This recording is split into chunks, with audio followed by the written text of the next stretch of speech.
planet, the ocean, and even our own bodies is a way of worshipping Allah by understanding His creation. Dear friends, Islam gave great importance to knowledge. The first word revealed to Prophet Muhammad sallallahu alaihi wasallam was the law, which means it. This comment itself shows that Islam is a religion that helps learning, education and research. During the golden age of Islam, from the 8th to the 13th century, Muslim scientists made remarkable contribution to the world. Al-Khawarizmi introduced algebra.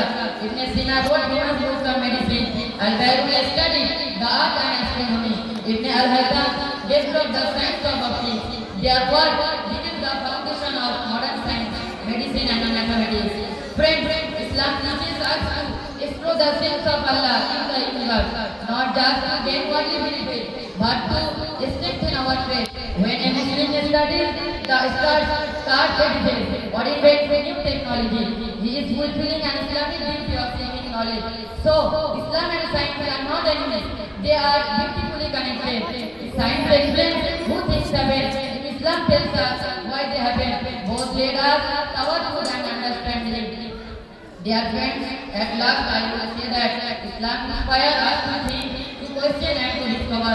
Islam is not against science, rather but to strengthen our faith, who is knowledge for the humanity of Akhiru Dawana and Alhamdulillahi Rabbil Alamin.